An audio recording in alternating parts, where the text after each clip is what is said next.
ইদানিং খুব বেশি ট্রল হচ্ছে আমাদের বাংলাদেশের ক্রিকেটারদের নিয়ে, এবং কিছু কন্টেন্ট ক্রিয়েটররা বেছে নিছে কন্টেন্ট হিসাবে তাদেরকে নিয়ে ট্রল করা, এমনকি তাদেরকে নিয়ে আপনারা গালি দিতেছেন। But as a fellow cricketer I can stand it. আপনাদের কি মনে হয় না আপনারা বেশি অপমান করতেছেন তাদেরকে? একটা জিনিস মাথায় রাখবেন, আপনি যখন একটা প্লেয়ারকে জাজ করবেন আপনার নিজের একজন প্লেয়ার হইতে হবে, বা একটা এক্সপিরিয়েন্স অ্যাটলিস্ট আপনার লাগবে। 140-এর বল ফেস করা আর চোখে দেখার ভিতরে কিন্তু ডিফারেন্স আছে। হ্যাঁ, হয়তো তারা একটু বেশি বাজে খেলছে, বাট যেই পরিমাণ পারফরমেন্স তারা করছে এটা কিন্তু কম যোগ্যতার বিষয় না।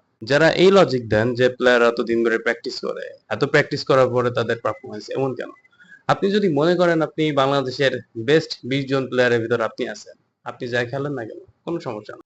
অলওয়েজ আবেগ দিয়ে জাজ করলে কিন্তু হয় না। একটা প্লেয়ার যখন ভালো খেলে তাকে নিয়ে মানুষ মাতামাতি করে, আবার পরপর 2 ম্যাচ খারাপ খেললে তাকে নিয়ে আবার ট্রল করে। আসলে আপনার কি একটা ক্যারেক্টারের ভিতর থাকা উচিত। এটা জাস্ট আমার পার্সপেক্টিভ। আর ন্যাশনাল লেভেলের ক্রিকেট খেলা কিন্তু মুখের কথা না, সো টাফ। আল্লাহ হাফেজ।